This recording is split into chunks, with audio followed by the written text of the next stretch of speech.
Okay, welcome everyone. Thank you all for joining us. So as we enter Elul, even though we're speaking about Pirkei Avot, we're going to very much tie it into Elul and obviously what that entails. So as we get closer to Rosh Hashanah, the high holidays, the new year, and we need to prepare for that, need to go and figure out how we're going to acquire for us a successful judgment, if I may, and be blessed with an amazing next year. So as is common, the common theme is, change something, right? Take something upon yourself, change something around yourself, and that will, give you a good judgment come Rosh Hashanah, come Judgment Day. And the common theme is across, many boards. Obviously, if you could make big changes, you make big changes. But the common theme is like you take something small, you take something that you're able to do, and change it, and keep at it. Now, the question is that if you're going in front of a king, and if you're going to make this massive request to have an amazing next year, and all you're coming in is just like, oh, by the way, and I don't speak Lashon Hara from like 1 p.m. to 2 p.m., or like, oh no, please sign me up for an amazing year because I learn an extra 5 minutes every day, or I daven with kavana, I daven with concentration. The first paragraph of the Shemona Esrei, the first bracha of Shemona Esrei, I daven with concentration, and we take these things upon ourselves, and the Chachamim tell us, just take something small, just stick to it, and that's going to provide you with a boost of having a good judgment come Rosh Hashanah. Now the question is, how does that work? How does that work when you take something small, when you do just like a small thing, and the key point is really to continue with that small thing? How does that work to change who you are, right? Because we're coming to if we take a step back, what does that mean that we're coming to Rosh Hashanah and we're asking Hashem for a better year? Because we're coming and we're saying, listen, this year I did X, Y, and Z. Maybe I wasn't so great, but look, I am working on myself. I'm becoming better. I'm becoming a different person. And just like that we all know that when a person does tshuva, he's no longer, or she's no longer the same person they were previously, meaning that I'm a different person right now. If I'm a different person, then I get a different judgment. So we improve ourselves to show to God we could do better. We are going to work on ourselves, and we are going, and in turn, we ask Hashem, please give us a successful year. Now, the question that we want to deal with, at least in a superficial manner today, in Mirz Hashem, is how does that work? How does changing something small and doing it continuously, repetitively, if I may, how does that go and in effect change us to make us, something, if we're just taking something, so small? And this really, like when you think about change, right? So you have a thing where you take a house and you do a home makeover, where you completely gut renovate the house and you change everything, and if you have a new owner of a home that was built, let's say 50 years ago, and they go and they completely gut renovate and change the entire house, and the old owners come in to take a tour, they won't recognize the place. It's a new home. Everything is new over here. So like the makeover concept is something that you're taking something that was previously in its existence at a certain factor, and you're completely renovating it and you're completely changing it. Now, in human, there's, like in the superficial sense, there is this idea of a beauty makeover, where, again, mostly this is either for homeless men or for women, where they go and they do a complete, makeover. But the idea is that the person doesn't look like the same person that they did, previously. What we want to focus is a character makeover. Like what, and that's really what Elul is about, right? You're going and you're changing who you are. You're becoming a better person. How and what does that entail? So I would like to take you on a little bit of a journey through a Mishnah in Pirkei Avot, and then we'll extrapolate from that the lessons that we are inquiring regarding the introduction that we just gave. So before we go and begin to discuss the Mishnah that I would like to discuss, the fifth Mishnah in the first parak, we have to give a little bit of a recap. We spoke about this, I speak about this actually so often. The more that you know about the background of something, the more that you could understand the concepts, right? The more that you know about the person, the more that you know about the associations of that person, the more you can understand the concept that the person is teaching or explaining.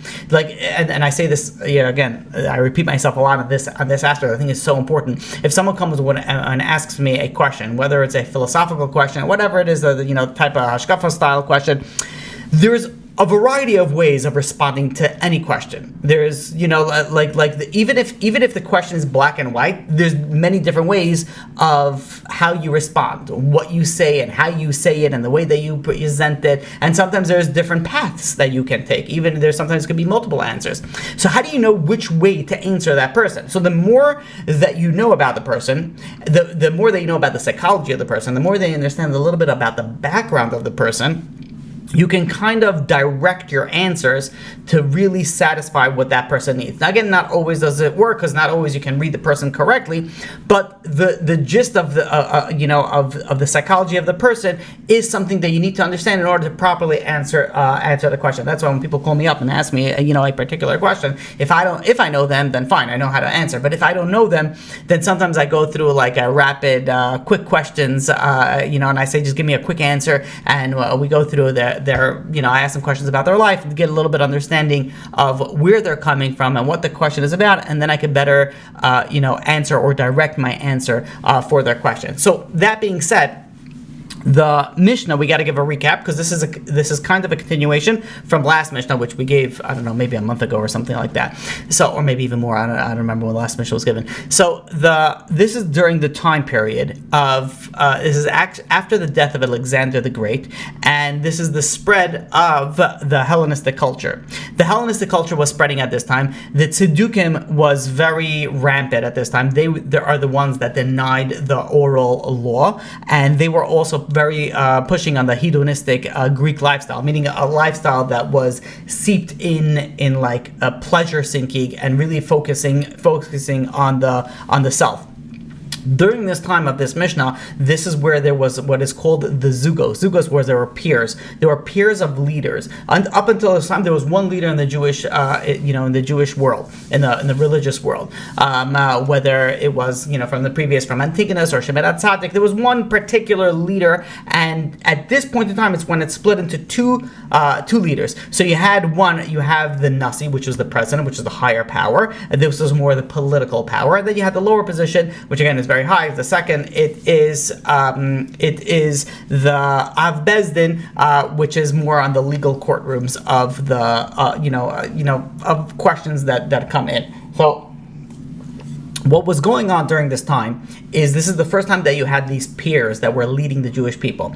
And during this time, you had the outside influence of like Greek culture that was coming in. You had the inside influence of the Hellenizers that were pushing the same Greek culture. So it's kind of like pushing it from outside and inside. This very, very direct opposition to what the Jewish theology and the Jewish understanding and the Jewish hashkafa is. And not only that, you have also the tax collectors, where there was financial burdens on the Jewish people. Meaning, it was a very, turbulent time, especially, philosophically for the Jewish world. So when you have these two leaders, and they're coming and they're fighting at this negative culture, this opposition, if you may, they presented their teachings in a way that's going to help that. And that's is what we spoke about in the last class that we gave on Pirkei Avot, where the Yoezer and Yose, which was the Nasi, he was a president, his way of fighting this culture was that you should make all your house should be a meeting place for all the sages, right? They should come and gather in your house. And then he says that you should attach yourself to the dust of their feet and drink very thistily their you should drink thirstily their words. And we spoke about that in the last class. We're not really going to go into detail on that. The idea is that if you make something important in your life, then it's going to make an effect on you. Meaning that Yoezer ben Yose said, if you bring the sages into your life, you bring the Chachamim into your life, you bring them into your home, this is what's going to be important. This is what's going to show what's important. So you have two forces over here. You have the outside forces, the Hellenistic forces, then you have the inside forces, which is the forces of Kedusha, forces of the righteous people. What are you going to make more important is the direction that you're going to go. Right? If someone's direction, all they care about is pleasure, then obviously they're going to be leaning walking towards that path. But if someone's focus is going to be on the righteous people, and if he's always going to be hanging around them, they're always going to be in his home, that's going to be his focus. So Yoezer and Yose says, because we're dealing with this, make sure that there are a lot in your house. The righteous people, the rabbis, the scholars, let them be in your house. When your house, they're going to affect on you. Just like when someone goes into a perfume shop, they come out smelling like that, like that perfume. To the point that nowadays they have these scents. I forgot the main company, where basically you plug it into your outlet, and every few minutes, or I don't know how it works, it shoots out a little scent, and it's placed in different parts of the house. If you have someone that has this and they walk out, you smell that smell on them, especially if you're not used to that smell. Meaning the scent, it rubs off on you. Your environment rubs off on you. So that is what Yoezer ben Yoezer said. That is the recap of the previous Mishnah. Now let's go to our current Mishnah, which is Yoezer ben Yochanan. Yoezer ben Yochanan was the Av Bezdin, and he said something that's seems like has no correlation to what Yoezer ben Yose said, and he was more along the lines of, hey, beischa pasuach le'revacha, your house should be open very wide, and there should be poor people in your house. We're not going to go through the whole Mishnah because we're really just going to be focusing on the first Mishnah. But Yoezer ben Yochanan in this Mishnah seems to be just focusing like, have poor people, do chesed, right? Have poor people in your house, as opposed to the previous Mishnah was like, no, have righteous people in your house, be attached to the wisdom. First of all, it either can sound to you very similar or very different, depending on how you look at it. So let's try to differentiate. The way that we're going to go tonight, Emir Hashem, is I'm going to bring you a few points where it seems like it's like not connected, and then we're going to tie everything in together. So there's going to be a point here, a point here, a point there, and then we're going to, Emir Hashem, make it into a beautiful bow and present it to you. The two positions that were being led, by the Nasi and the Av Bezdin, were two obviously very, very differently focused. The Nasi, the president, was a political power, meaning that his focus wasn't that of the people. He didn't interact so much with people, as opposed to the Av Bezdin. The Av Bezdin was the head of the courts, are always interacting with the people, because the poor people are coming, the people that were swindled are coming, they're interacting, they're in the court, they see what's going on over here. So that is why Yoezer ben Yochanan, which was the Av Bezdin, his focus was, I see what's going on in the poor, I see what's going on. There are poor people, there are people that are suffering, there are people that need help. So you know what he said in the Mishnah? Go open your home. Make sure that it's open very, very wide, and there should be poor people in your house, because he sees the suffering. He sees people need help, whether it's financially, whether it's emotionally, whether it's intellectually. There's so much going on in the Jewish world. We need help. So his statement was, go and open your house wide. Bring people in and go and help people. On the other hand, the Av Bezdin, which was the other Yossi, which was Yoezer ben Yoezer, he was not connected to the people. He was more in a political power. He saw like the big picture of things. So he said, yeah, bring this. That's why he said, bring the sages, as opposed to what the Yoezer ben Yochanan, the Av Bezdin, said, no, bring the poor people, because they each had a different focus on what they personally were dealing with on a political level. The Maharal goes and explains as follows. There is two ways of strengthening your service of HaKadosh Baruch Hu, your service of God. There is, as we all know, through love or through fear. There's two very, very famous ways of connecting to HaKadosh Baruch Hu. Through love or through fear. And there is a rule that you can see how you differentiate between the two. When you go through the love of God, that will go and lead you to perform more mitzvos, more positive commandments.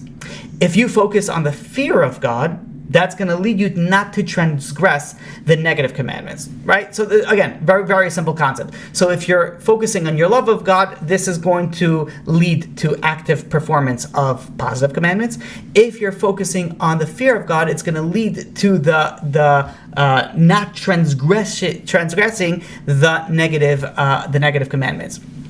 The president, the Nasi, He provided positive leadership, the mitzvah side of love. And that's why he said, go and bring the sages into your home. And once you do that, you're going to be inspired and you're going to see how they act and you're going to act that way. And if you drink their words thirstily, you'll be able to connect and you'll be able to see what they say and you'll be able to internalize it. The whole essence of that is a focus of love and hence, bring you closer to Hashem through doing positive commandments. Yosef and Yochanan in our Mishnah, this is focusing on the fear of God, and that's what when you're looking at a poor person and you want to bring them, in, or you want to give them, food or whatever it is, the origin of it stems from fear of God, that you have an obligation, and this is what you need to do.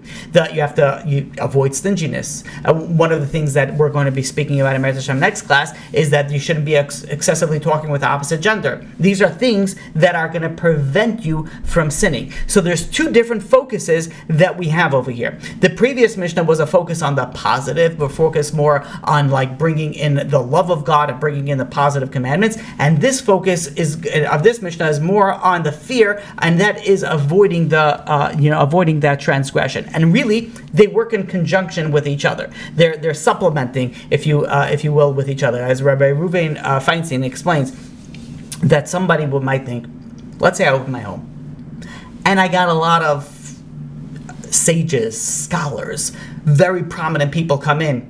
Does it make sense that I'm going to bring in poor people also? Doesn't, it's not gonna, it's sort of almost like degrading my other guests. If I have, prominent guests, I have to treat them with respect. I have to make sure everything is clean. Not that, like you would think, this is the way that you would think.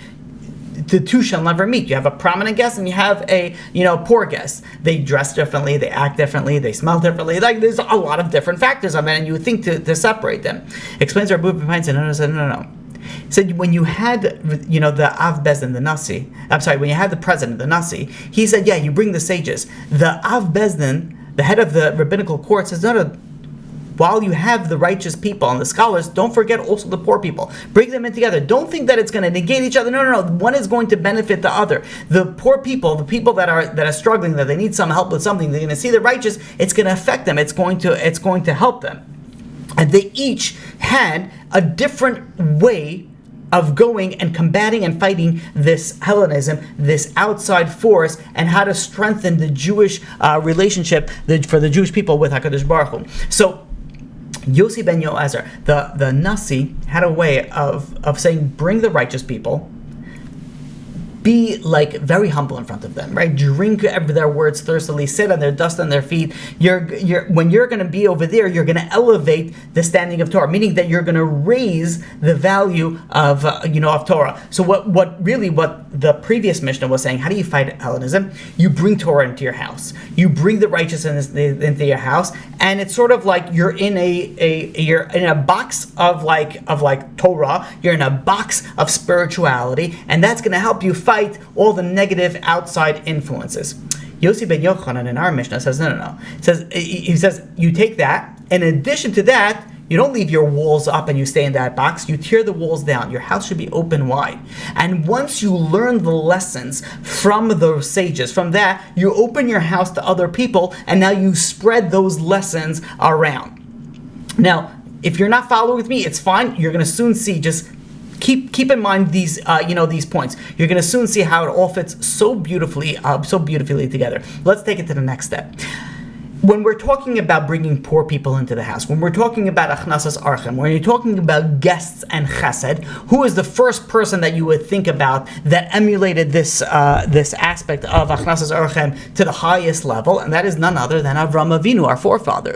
Avraham Avinu, when he had guests, he didn't limit it only to the popular, to the righteous, to the scholarly. He invited everybody. His tent was open on all sides, to the beggars, to the people that were smelling, to the sand worshippers, everybody was welcomed into Avraham Avinu's home.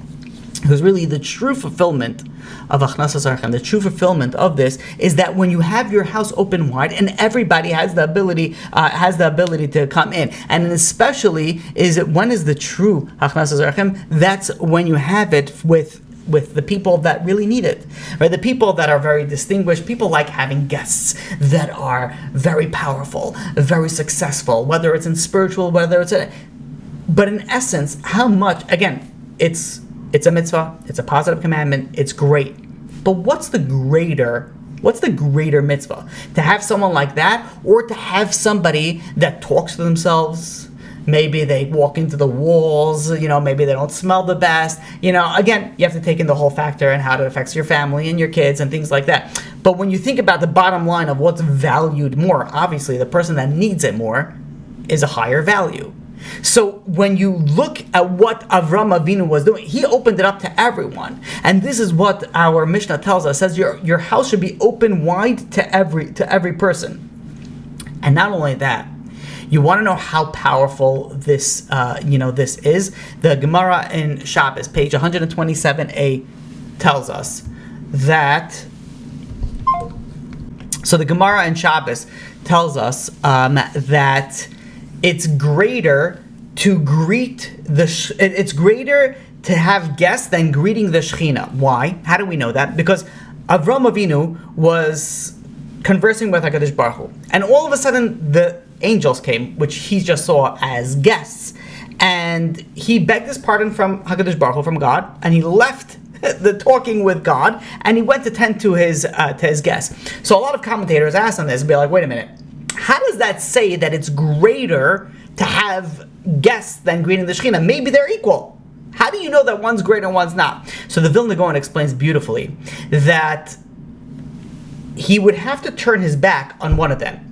Either he's turning his back on God, or he's turning his back on the guests, because depending on which way he's going. And the pasuk tells us in Bereshis that Vayara, he saw the guests, Vayaratz lekrosam, and he ran towards them. That means that he turned his back to Hashem, and he turns back to God, and he went to guests. And this is how the sages learn that from here you learn that taking guests is greater than speaking to HaKadosh Baruch Hu. So we presented a bunch of different factors. How does this help fight Hellenism? Like, how does this help? Right. So we said, like, this is a time period where it was very difficult for the Jewish people because there was a lot of outside influences. Sort of like kind of what we're dealing, nowadays. There's a lot of outside influences, and the biggest rabbis of the generation came up and they said certain things. This is going to help you fight. How is this going to help us fight it? So listen to what it says in the Gemara in Kedushin, page 41a. That if, let's say, you have an option of doing a mitzvah, doing a positive deed yourself, or sending a messenger to do it, at the end of the day, the act is going to get done. Meaning it would be complete, the fact of whatever the mitzvah was, it was going to get done. The question is it better to do it yourself, or is it better to do it with a messenger? So the Gemara tells us that it's better to do the mitzvah yourself, even if you could do it with a messenger. And some Amoraim go, on this, and this is why they personally prepare for, let's say, Shabbos, for example. Why? Because they're able to do it. What's the benefit of doing it yourself versus doing it with a messenger? Because when you do a mitzvah, it affects who you are. It affects your character. And when Avram Avinu had the guests, he ran to get the cattle. Now, Avram Avinu had over 318 men, strong, capable men. He was very old, Avram Avinu. He was right after his bris milah, the circumcision. He was very weak. He could have had anybody else. He had these three Arabs that came to him, and he dropped everything, dropped speaking to HaKadosh Baruch Hu, ran to tend to his guests, and not only that, he did it without a messenger. He did it himself. He ran to the tent of Sarah. He ran to get the cattle. He did everything himself. And the reason is because when you do a mitzvah, when you do something good, no matter how big, no matter how small, it affects you, who you are. And the Rambam, this is where the Rambam learns out something very, very fascinating. That if, let's say, you have an ability to do something once, but it's huge and big, or you could do something small, but many, many times, what's better?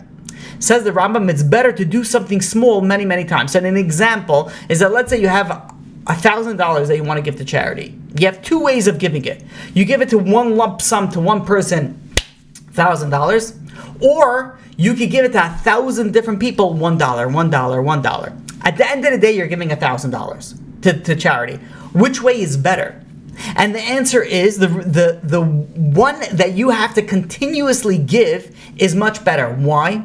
Because it changes who you are. Every time you do a good deed, it has an effect on you. It has an effect on your character. It has an effect on the way that you see things and the way that you think and the way that you perceive reality. It changes who you are. The repetitive actions change who you are. And this is why, says the Rambam, that the virtuous traits, the traits that are whatever you do of great or good deeds, it's not the magnitude, it's the quantity. If you do something more often, that's greater than the magnitude of it. And this is the important factor, that when we do something good or we do something bad, but we repeat it, we do it continuously, it becomes part of us. It becomes our character trait. Meaning that if you have a bad habit, the more that you continue it, the more that you're going to do it without even thinking, right? If let's say you're a person that criticizes a lot, so then you're gonna, if you don't change yourself, you're going to do this without even realizing that you do it, because that's going to be your personality, and you're going to do it. You can either do it via jokes, or you can either do it via serious, or you can either, like whatever it is, it's going to come out one way. Why? Because it's your subconscious. It's who you become. If you become a person that constantly gives compliments, then it's going to come out whether you're like thinking about it or not. Like this is, it depends on who you are. And like throughout the years, and even when I was in yeshiva in Eretz Yisrael, I remember there are certain people that were very positive, and there were certain people that were so negative. And these people, like the positive and the negative, like if they had a gut reaction to the same event, the positive was always going to be positive, and the negative person is always going to be negative. It's like it became who you are. Now, the action was the same, meaning the scenario was the same, but the reaction was all depends on your character trait. Like some people will look at it in a positive sense, and some people will look at it in a very, very negative sense. And then, this is just, like me going back to like when I was in yeshiva and I was living with, with a bunch of guys, and we had, like a lot of interaction. But I see it nowadays also. You have people that are very negative people, and anything that happens, whether it's positive, whether it's negative, they automatically assume it's a negative scenario. They're always very negative. They're always very depressed. They're always complaining to God. And then you have other people that have such a difficult life, and everything is amazing, and everything is a blessing. Why? Because when you repeat something, whatever it is, even if it's a character trait, even if it's a mindset, even a bad habit, no matter what it is, it becomes part of you, and it changes the way that you think, and it's kind of like automatic. Whenever like you're presented with some sort of scenario, there's an automatic response, and whatever was you ingrained inside of you, that's what's going to come out. And this is so important, because it all depends, not all, a lot of it depends on who you associate with. If you always hang around positive people, it's going to rub off on you. You're going to be positive. In the beginning, you might be like, why is this person singing in the morning? Like, no, stop it. But eventually, it's going to affect you, and you're going to start being positive. If you're going to associate with people that gossip a lot or are very negative, that's going to affect you. You're going to see things in a negative aspect. You're going to see things in a very negative light. So what did the last Mishnah tell us? The last Mishnah tells us who should you associate with? Who should you bring into your home? You should bring into your home the righteous people. And not only you should bring into home, you should drink with thirst their words. You should connect to them. Why? Why are we connected? Why are we bringing them? Because if you associate with them so much, it's going to rub off on you, and you're going to be like that. It's going to change who you are as a person. Now look at this beautiful procession. Again, let's see. Look at how we start building this package so beautifully. When you look at the first Mishnah that we spoke about, last Mishnah. The idea is you bring sages into your home. Why do you bring sages into your home? So you can learn from them. Why? What are you going to learn from them? So that you're going to implement it. It's going to become part of you. Now what happens next? Now it became part of you. Now you open your house open wide, and you're going to have guests that are coming into your house who will in turn learn from you. So what is going to happen is that not only when you go and you open your house wide, and you're repeating what you have seen from the sages, from the scholars, not only are you spreading Torah, not only are you doing chesed, you're doing kindness, but you're also implanting the traits within yourself. You're doing the repetition factor, right? You had the repetition factor where you bring the sages into your home and you learn from them, and then you open your house wide, and now you're repeating what you've seen. So it's kind of you're ingraining in your character traits the same amazing character traits that you see in all the righteous people. When you repeat a good deed, when you do it continuously, it becomes part of us. And now what happens? Now look at how the procession works over here.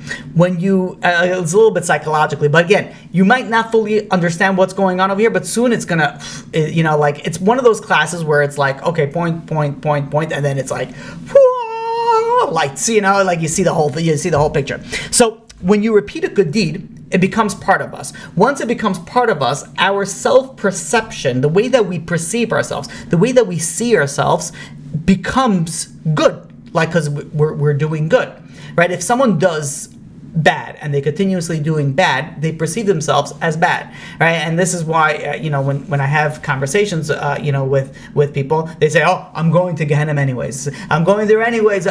They perceive themselves as bad. Why? I'm not going to go into psychology of why they say that, but if they would continuously do something good, they wouldn't say that. They would perceive themselves as good. So we have the perception on how we see ourselves. Do we see ourselves as bad? Do we see ourselves as negative? Do we see ourselves as good? If you continuously do something bad, you're going to perceive yourself as bad and you're going to get him. If you continuously do something good, you're going to see yourself as someone who's good. Now, why is self-perception so important? So I'd like to present to you a study that we brought many times before. It's one of the most famous and influential studies in psychology, and is known as the Pygmalion effect, or otherwise known as the Rosenthal-Jacobson study. Why is it one of the most famous studies in psychologically? It has two Jewish names in it, right? So the idea behind this study was, there was a researcher by the name of Robert Rosenthal, a Harvard psychologist, and then there was an elementary school principal by the name of Leonore Jacobson. This happened in the year 1968, and the study was that they took all the students in elementary school. It was Oak School Elementary School, and they were giving a standard IQ test, and this was called the Harvard Test of Inflected Acquisition. When it was presented to the teachers, it wasn't presented that way. It was presented as a test designed to predict the academic blooming or spurting, meaning this is going to see who is going to be smarter, who has the more ability to succeed in life, the more ability to be intellectually more advanced. This was a test that they explained to the teachers. This was deceptive, right? Because it wasn't really true. They gave this test to everybody. Then the researchers, what they did was they didn't look at the results. They took 20% of the students at random, and they called in the teachers, and they told the teachers, these 20%, these show an unusual potential for intellectual growth. These are intellectual boomers. These are kids that are gonna go places, and these were kids as young as first and second grade also. And they left. These researchers left. Then they redid this. Test at the end of the school year, and once again the following year, to see how and what changed. And they saw that when the teachers heard that these 20% of students are going to be successful, they treated them differently. And by the way, these 20%, they scored higher. They did the IQ test again, and this time they checked it, and they kept on scoring higher and higher, meaning that whatever it was, they were succeeding more than the other students. And this is the Pygmalion effect, meaning the effect that if you perceive as someone is going to be successful, you treat them differently. And the teachers treated these students differently. They gave them more positive reinforcement or even criticism, but they treated them differently. They put them on the higher level, be like, you scored very highly, you're going to be successful, so you should do better than that. And in turn, the students actually did better than that. So meaning that the perception on how you see reality has an effect on how you succeed in whatever it is that you're doing. If someone, and this is why, in the business world, many are, and also in the confidence, in the public speaking world, confidence plays a very important factor. If you go and you're trying to make a business deal, and you go into this business meeting completely not confident, chances are you're not going to close a deal. Like, no one's going to want to do business with someone who's like, I don't know, like, yeah, maybe you'll be a good product for you, maybe not. Like, like if someone's going to be like, this is going to change your life, this is going to be great, like, the more confident that you are, the more chances that you have to be successful in selling whatever it is that you're selling. Meaning the self-perception of who you are not only affects yourself and how you present yourself, but also affect the way other people will see you. And even there was another psychologist by the name of William James who made an experiment. He was depressed, and he wanted to see if a voluntary action would precede emotion. Now let me explain what he did. So he was going through this depression period, and he wanted to force himself to act as if he was happy. So he smiled, he spoke optimistically, he went and he did activities that he would normally enjoy doing, and he did this repetitively, he did this continuously, and eventually what happened was he felt a genuine feeling of happiness and optimism that came afterward. So he came to the conclusion that the behavior can create an emotion, meaning that if you're going through something and you act the opposite way, the way that you want to feel, eventually that's what's going to happen. So if you're sad, if you're depressed, if you act happy, if you do it and you continuously push it, eventually it's going to seep into you and you will become happier, which is a crazy concept to think about, meaning that your mind controls everything, controls how you feel, controls how you perceive yourself, controls on how others perceive you. There are so many factors that are coming into over here. So now when we look at mitzvos, right? When somebody goes and does a mitzvah, what happens over there? There is do you think that God needs us to slaughter a cow this way or that way with this knife and that?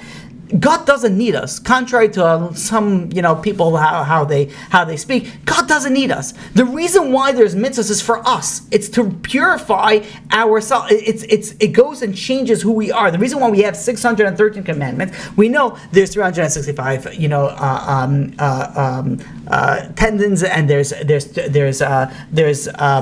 254 organs. Everything is corresponding to the sinews and the tendons. Everything is corresponding to our body, meaning the purpose of the mitzvos are to go and to help us. God doesn't need our mitzvos. God doesn't need it.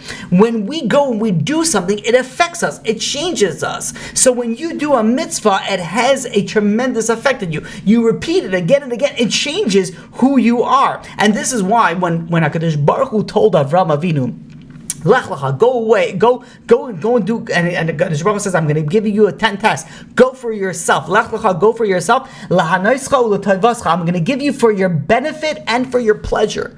What's going on? It's God tells Avram Avinu, I'm going to test you for your pleasure. What does that mean? What was Avram Avinu's essence was what? Was someone that does chesed. Now that he was traveling, why was he traveling? Because God said, you're going to leave your homeland and you're going to travel. Now that Avram Avinu was traveling, now he could relate. He says, okay, wait a minute, I've been here. I know what travelers want. They're coming in and they're tired and they don't want to talk right now. They just want to rest. They want to eat. And maybe afterwards they're going to want to socialize. Afterwards they're going to want to talk. Afterwards they're going to want me to go. And then that's when I'm going to explain and say, oh, there's a one God and you should be thankful. And then that's what he would preach about HaKadosh Baruch Hu, about the one God. But when he went and he was in the situation, he learned from it. And so HaKadosh Baruch Hu says, your essence is what? Your essence is chesed. Your essence is going to do achnas zachem. I'm going to send you out so you're going to learn how to properly do it to the best level possible. And this is why when we have a situation, I don't even want to say tests, I don't even want to say difficulties, because it can even be positive things. Everything that God sets up for us, it does for our benefit. It could be a negative aspect, it could be a positive, it could be going on vacation or whatever it is. So God put you in a certain situation. Now what are you going to do with that? So Avram Avinu was put in a test. What are you going to do with that? He learned from that. He'd be like, wait a minute, I want to go and help people that are traveling. Now I'm traveling. Okay, so what do I need? This is bothering me. This bothered me. Like, he was able to create a reality because he dealt with that. Just like, when you have people that are going through some sort of difficulty. Let's say someone is a drug addict. Who is the best person to help this drug addict? Somebody who used to be a drug addict. Be like, yeah, Lee, I've done all what you've been doing. I can relate, and I can tell you this and this. You can relate to that person because you've been there. You've done that. When we get through tests, God is putting us there for a reason. Now, it doesn't always mean that, you're going to help someone in that particular scenario. There are things that we are supposed to learn from our experiences in our life. There are things that we're supposed to learn from the negative and the positive experiences, right? You have all of a sudden, you get married, or you have a child, or you make your first $1 million, or whatever it is. Like, it's an experience. So now you take that in and be like, okay, wait a minute. Now what do I learn from this? And how do I go and I translate it in to the next level? Like, let's say a person goes, on vacation. So they go on a vacation to a vacation town. In a vacation town, most people are very relaxed. So you go over there and be like, wow, no one's honking. Everyone's chilled out. Everyone's relaxed. Everyone's very happy. Everyone's enjoying themselves. When I get back to my town, I should be relaxed. I don't have to yell. I don't have to honk. I don't have to drive crazy. I could, you could learn from so many different aspects of your life. Now, when we look at the Hellenistic culture, and we look on what was going on for the Jewish people at that time, the focus we know was, number one, was pleasure. The Tzaddukim was pushing this hedonistic, understanding of life. Main focus should be, pleasure. Then there was also this philosopher by the name of Epicurus, and created something called Epicureanism, which is his theology, his philosophy was, what's the goal of life? The goal of life is something called ataraxia and aponia, which is two things of either being free from fear and anxiety and from pain. So when you think about that, sounds great in your mind, right? Like, fear of anxiety, you get rid of fear and anxiety, that's awesome. Get rid of pain. But what happens if, let's say, someone wants to buy a house? First-time homeowner. That's anxiety. First-time marriage. Well, should be only-time marriage. Person gets married. You get anxious at that. Does that mean that you shouldn't do that? First time you buy a car, spending a lot of money. You're getting a new job. Whatever it is, there's a little bit of anxiety that goes into that. Does that mean that you should refrain from doing that? The idea of Epicurus was also a little bit of withdrawing from the public situations. Is that really the benefit? Is that really the purpose? Like, if someone has guests in the house and it brings anxiety, does that mean that they shouldn't have guests? So unfortunately, we come to conclusions. If we misunderstand how human nature works and how human psychology works, we can come to very, very wrong conclusion. We know that if somebody wants to be happy, sometimes you have to take risks. Sometimes you have to jump. People that have commitment issues, sometimes they have to jump and they have to go and they have to get married, and they have to hope for the best. They could be fearful. Somebody who has anxiety about money, and then they have a chance to buy even a small house because they get very nervous. Sometimes you have to jump. Sometimes it's a health issue. Sometimes it's a renting issue. There's so many different issues in life, but anxiety, at least to a small extent, can be a part of it. Does that mean that it's wrong? Does that mean that it's bad? Does that mean that you should run away from it? The world is created for a purpose. You were created for the purpose. So what's your focus? If you're running away from your purpose, you're not going to be happy. You're not going to be content. You're not going to be satisfied. So when you look at the culture that was going on during the time of when this Mishnah was written, was when the Av Bezdin and the Nasi were around, the first Dugas were around, the focus was on self. Was a Hellenistic culture, was a hedonistic culture, was a focus on self, focus on immediate pleasure. And our sages are telling us you're missing the purpose of life. You're missing it. You have to change your mindset. If you bring the sages into your home, if you make the Torah important, you bring that into your home, it will affect you. And what will happen is then you go and you open up your home, and it will go and it will help and it will affect others. If you think that running away from reality is what's going to bring you happiness, you're very sorely mistaken. That's not what's going to bring happiness. That's not what's going to bring the contentness. And let's take this on a little bit of a detour, and then we'll shortly wrap it up. When you look at Avram Avinu, well, how was his attitude towards doing chesed? Was he like, okay, listen, if someone comes knocking my door, I'll let him in. If someone comes and wants to need something, then I'll help him. No, Avram Avinu had his doors open all four angles. He was someone who was called an oyev chesed. He was someone who was maybe a reidev chesed. He would go and he would chase after people to be able to do this this chesed. It's a different mentality on how you're supposed to look at life. There was once a merchant that were passing through this Poland town, and he was exhausted through his travels. He was so tired. He says, you know what?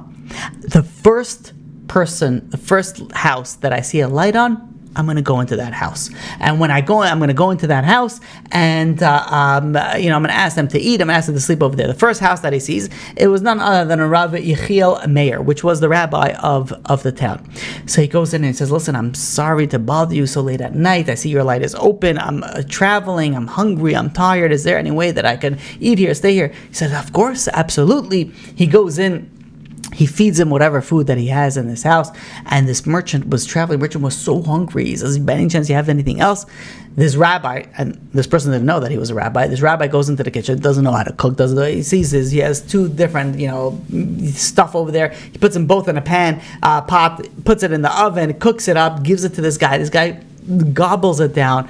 He's exhausted. He's he sees a bed in the corner, and he plops down on the bed and he falls asleep instantly with his boots still on. Now, this person didn't know, but that was the rabbi's bed. The rabbi had a little bed in the corner, and that's where he would sleep. So the rabbi didn't want to wake him up. He was very tired. So the rabbi not only did not wake him up, he went and he took off his own boots, because when he walked around, he didn't want the creaking of the floorboards to go and wake him up. He sat in the corner of the rabbi with a candle, and he learned the entire night. The next morning, it came time for Shacharis to go to shul. He goes over to shul, and this guest is still sleeping. He wakes up shortly afterwards, and he runs into shul. And all of a sudden, he starts looking around, and he sees his host is sitting all the way in the front. His host is the rabbi of the shul. He's like, oh my God, I can't believe it. It's like, I ran into this guy's house. I grabbed just like food. I ate and I slept, and I'm pretty sure I slept in his own bed. I didn't even I was so tired. So he feels so bad. After Shacharis, he goes over to the rabbi and he says, Rabbi, I'm so sorry. He says, I came into your home. He says, I didn't know who you were. I would have never even bothered you had I known you were the rabbi. And not only that, I ate all your food. I slept in your bed. Please forgive me. So the rabbi says, no, I'm not going to forgive you. He says, I'm going to forgive you on one condition. So the guy's like, oh no, it's like, what am I getting myself into? He's like, what am I supposed to do? Rabbi, okay, fine. What's the condition? And the rabbi responded, the condition is that the next time that you come to this town, you stay by me again. And the guy's like, what? The rabbi, he's like, he didn't see this as a burden. He saw, this is the greatest thing I'm able to do. I'm able to do achnasas orchim. I'm able to do chesed. I'm able to do that. Like, it was amazing for him. His attitude was not one of being insulted. It wasn't something of feeling overwhelmed. He wanted to do more. This was Avram Avinu's attitude. He opened up all sides after his circumcision. He was like, let me do more. Like, where and why is there? How come I can't find any more guests? All he wanted to do is do more. This was the attitude that he has. And this is the Gemara. Rav Pam explains the Gemara in Shabbos.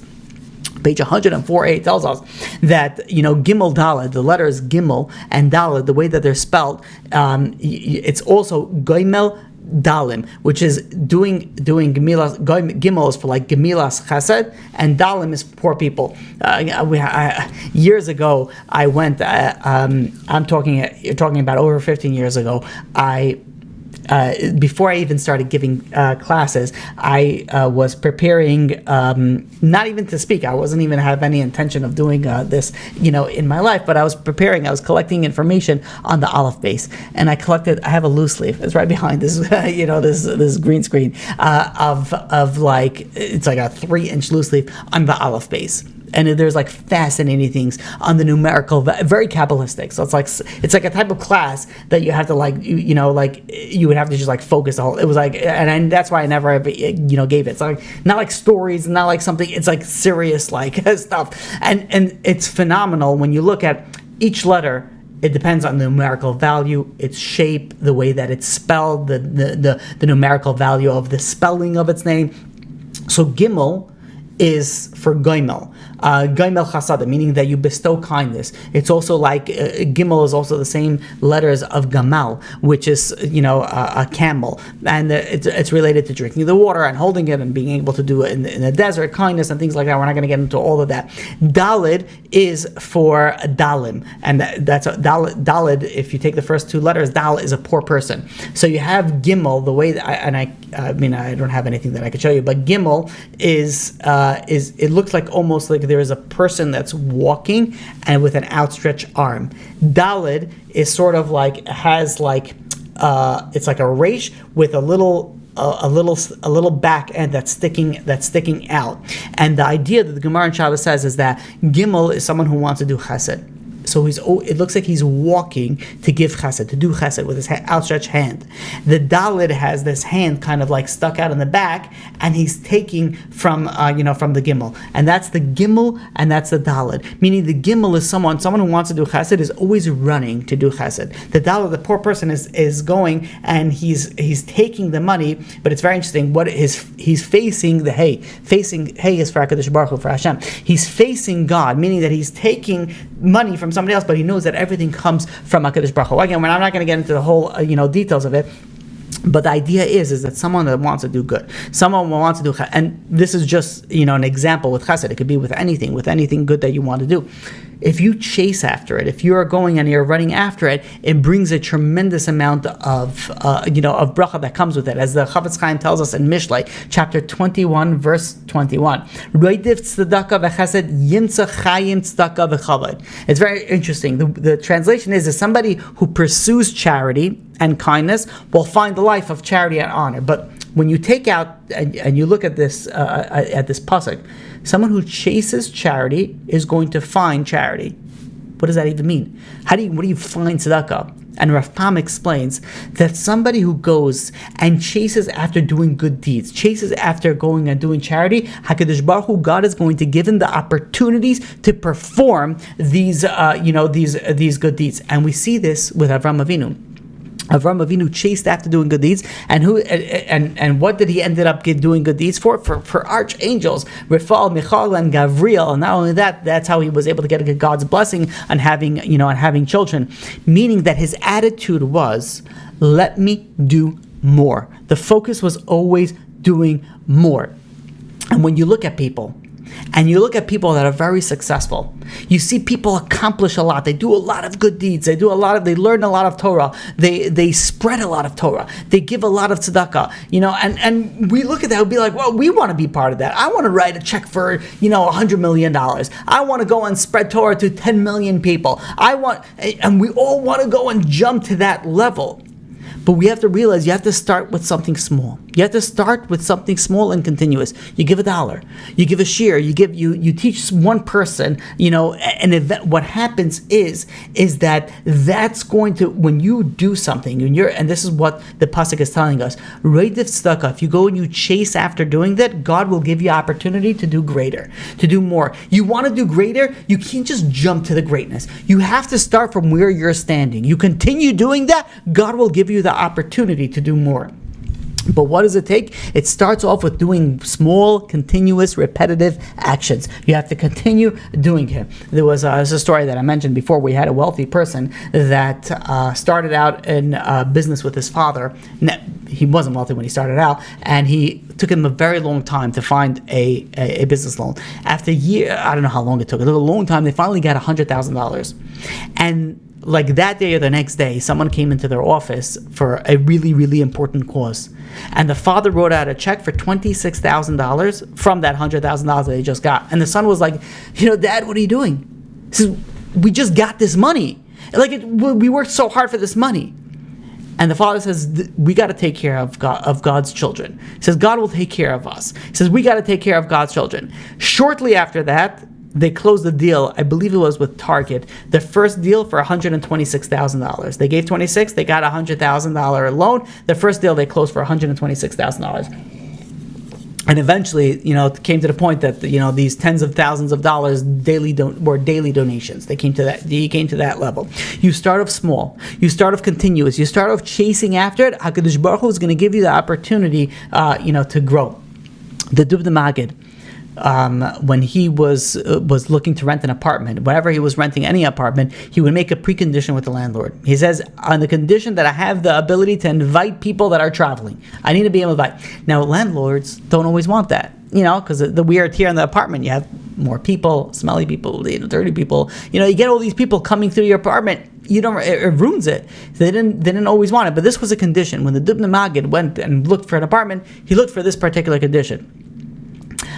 This particular apartment. One day that he was walking in the street and he saw this elderly blind man walking with a young boy. Obviously they didn't have a place to stay, so he invited them into their home, and they stayed with him for some time. Eventually this blind man passed away, and the Dubna Magid was left with this young boy, and he decided he's going to adopt him. He adopted this young boy, and he hired him a teacher to teach him, and he devoted a lot of time, a lot of energy, a lot of expenses for this orphan.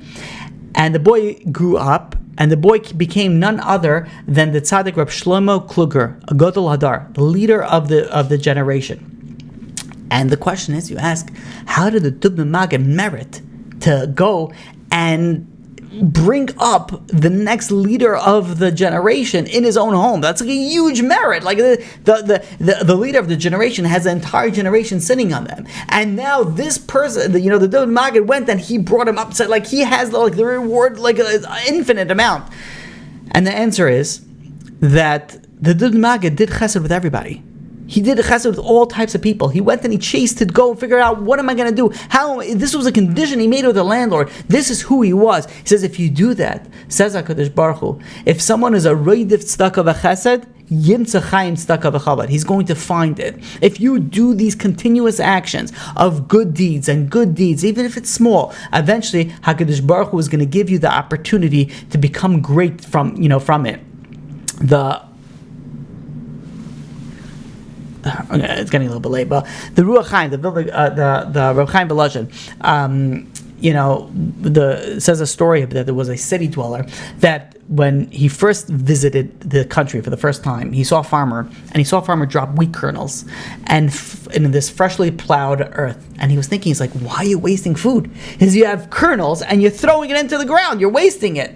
So the farmer told him, come back in a few months and you'll see. So this guy from the city went back to the city, came back in a few months, saw this field that was full of wheat stalks, and he says, oh, now I get it. So you invested a few wheat kernels, and now you have a huge crop. And this is what the Gemara in Ksubas tells us, page 66b, that the best way to preserve wealth is to give it away. But when you plant charity, is even greater than planting wheat, because when you plant wheat, the original kernel is lost. You have to sacrifice that for the next, for the new wheat. But when you give money to tzedakah, when you do some sort of good deed, that's going to be for you forever. And not only that, you're going to be rewarded in this world. This is why the Mishnah says, the Mishnah tells us your house should be open wide. What does that mean, your house should be open wide? Explains the Reb Chaim Volozhin, that when you open your house to others, this will make your home wider. This will make your home greater, and you'll become wealthier, and you'll have a bigger home. When you do chesed for others, you help not only the other person, you help yourself physically and spiritually. So let's do a recap and let's plug everything together, and then we'll open up if there's any questions. This was a type of class that was like point. Now we're going to put everything together, and this is where the golden egg, lies. Last Mishnah, we spoke about that your house should be open for the sages, and you should connect it like attach yourself like the dust on their feet, and drink very thirstily their words. You're dealing with righteous people, and you're kind of on the receiving end of things, right? You have a very respectful person over here, you're receiving over here something, you're hosting someone, that's an honor. So in human nature, this is coming from love. And this is what, the Nasi was telling us. He was, presenting it, through the love to go and doing positive commandments. This is kind of on the receiving end. And when you receive something, that's kind of coming from love. And you'll understand that in a second. As opposed to our Mishnah, you basically should be open very, very wide to poor people. So here, you're giving. When you're giving, when you're giving something, human nature, this is more out of fear. An example is taxes or your obligation.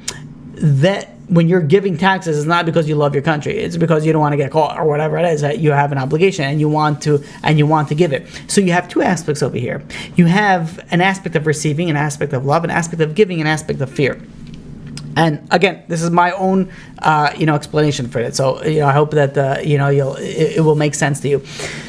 But we know that when you give to others out of fear, it's not the correct way. Avram Avinu did not do it from fear; he did it from love. The proof of the matter is he went and he chased after it. If it was from fear, as soon as you're absolved, you're okay, right? If the IRS goes and gives you a tax return, you don't go running back to the IRS. No, I want to give you this some money. I want to give you no. You take the check, you cash it, and you don't turn back. Why? Because you're giving the money not out of love for your country. Again, not speaking about everybody, most people, not giving their taxes out of love to the country because this is an obligation. If you're doing something out of love, you want to do it. You're chasing after it. Avram Avinu did not have guests, did not have poor people in his home out of fear. He had it out of love. He was chasing after them. He wanted. So how like when you think about that, how does that work? The reason and the explanation is that Avram Avinu, he didn't do it with a shliach, with a messenger. He did everything himself. Every good deed that he did, it changed who he was. And this is what the Rambam explains. He says the more that you do something, it changes who you are. It's better to give 1,000 people $1 than one person $1,000. The mitzvahs, the commandments are there to change us. When you perform something, it comes Elul, and you're performing something even simply, but you're doing it repetitively, continuously. You're doing, you're learning a few minutes extra, this month. You're going and you're davening a little bit extra. You're dressing a little bit more modestly this month. Whatever it is, this influences you because it's continuous, it's repetitive, it changes who you are. In our Mishnah, when you're dealing with Hellenism, when you're dealing with the outside culture, and these lessons are true in every situation, the Mishnah tells us, open your house wide. Meaning it's not a one-time thing. You should always be open. You should always be welcoming. You should make this a repetitive factor. When you're doing that, it changes who you are. And we're looking at the month of before Rosh Hashanah. And we're coming and all the rabbis tell us, take something small on and just keep on to it, and that's going to make you have a completely different judgment. And we always could ask, why and how does that work? And here we learn the beautiful lesson that when you do something, even no matter how small it is, but you repeat it, it internalizes and changes who you are. It changes your self-perception. It changes your reality. It changes the way that you perceive not only yourself, but you perceive others. It changes so much on you that it becomes like a subconscious inside of you. So when you think about it, even a small factor, it changes so much. And this is what the sages back in the time of the second Beis Hamikdash, this is what they were changing, because they were dealing with people that were going and dealing with outside influences that they've never dealt before. This is the time where the Beis Hamikdash stood, and they were dealing with Hellenism. And how are you supposed to go and fight this? So the sages tells us, first of all, you go and you bring the sages into your home. When you're doing that, you're making it important. You're connecting and you're seeing it. Now you're implementing it in our Mishnah, and you're opening your house to other people, and you're implementing what you saw. So it's this repetitive factor that you're doing over here. So it's going to change who you are. So you have two forces that are fighting. One of them, you see what's going on. Oh, people are chasing after their pleasure. People are chasing after this. But then the second aspect, you see you have the sages in your home. You have this aspect that now, okay, wait, this is what I see. So now you're open your home to other people. And now you're spreading what you've just learned, and you're repeating it in yourself. So not only are you helping others, but you're helping yourself. It's changing the way that you perceive reality, the way that you perceive it. You look at it and be like, wait a minute. He says, Hellenism, that's not the real joy. That's not the reality. That's not the purpose that I'm placed on this earth for, and it changes the whole mindset, and it changes who you are. So you come to Rosh Hashanah, you come and you say, well, listen, HaKadosh Baruch Hu, yeah, all I did was maybe I learned an extra 5 minutes every single day. Maybe I went and I davened a little bit extra clearer. But you know what that did? That went and that internalized inside of me, and that changed my reality. It changed who I am, and I'm a completely different person. So we go out to HaKadosh Baruch Hu, yes, we did very, very little, but we did it continuous, we did it repetitive, and now we're a different person. If we're a different person, please, HaKadosh Baruch Hu, let us have an amazing and successful year. Thank you all for joining. Looks like we don't have any questions. We'll say one kapitel Tehillim for Klal Yisrael, and then if there's any question, I see we have a question over here, and then we will close it off. So as usual, we say kapitel Kuf Lamed, chapter 130. Please say along.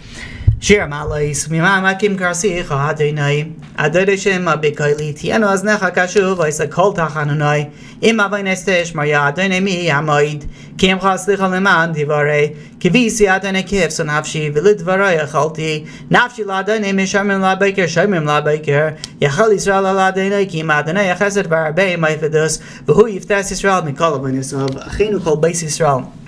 And the Sunnah Batzara Vashev Yahaim the Bein Bayam Ubein Bayabasha Amakim Yirachim Aleim Biyatzim Mitzara Lervacho Ma'afelo Le'ira Meshiba Legula Hashta Bagala Bizman Kariv V'Namar Amen. I know this is one of those classes that it's a little bit all over the place, but it plugs in so beautifully. And it's a shame because some people, they listen to the beginning of the class, and I really should have mentioned it, in the beginning. You listen to the beginning of the class and you don't, I hope that I presented it in a clear fashion, but the aspects are golden. Okay, anyways, we had here a question. Amen for the blessing. The good deeds that parents do, does it also help their children? Or can it affect them in a good way? Absolutely. The deeds of the parents do affect their children. It affects it in good. Well, there's affects them for a few generations. Again, you get also the positive and the and the negative. The positive, it affects them for a lot longer than the negative. But absolutely, the deeds of the parents do affect their children in a certain way. The second question I do not follow. When you open your home, okay, I see that you continue with that. When you open your home, does that physically mean inviting people into your house, or does that mean something different as well? So let me, and I'm happy that you asked this question, so thank you for that. It's a great question. The topic that we're speaking about is specifically opening their home, but I really wanted to take this topic and present it as a concept, meaning that it could be so many different things. It's like, so there's so many different aspects that you could take from this, but in this particular Mishnah, yes, it means inviting people into your home. But that being said, not everybody is able to. Maybe the spouse is not up for it, or maybe the children are not up for it. Maybe there's a lot of factors that come into play with that. But the concept is very important, that you have the ability with continuous doing to go and change whatever it is. That is the main focus. But yes, the underlining Mishnah is regarding the home. Next question is, hi Rabbi, sometimes I feel it's a bit hypocritical. We do more during Elul but stop after Yom Kippur. Why is this counted as a schus? If we just got back after Yom Kippur and we keep more only during 4 days between, right? Okay, so the question is, right, so this is a very famous question, and be like, okay, like, what does it make a difference? Like, who are we fooling over here when we're doing something for just like a few weeks? First of all, the purpose is not to do something for a few weeks, right? The purpose is for it to continue, obviously. But even if you do something for a few weeks, when you do something, it changes you. Right? This class answers this question, if we just pivot a little bit, really, really well, because even if you do something temporarily, as long as it's continuous, right? So if, let's say you do something for a month, it would affect you. It would change you in some way, right? If you hang out with somebody who is like daily, very, very positive, it's going to affect you. Yes, you could say over time it'll go away, and over time, maybe, whatever, it changes who you are. So by doing a good deed, again, it should continue. And that's why specifically the rabbis say, you pick something small if you can't do anything big.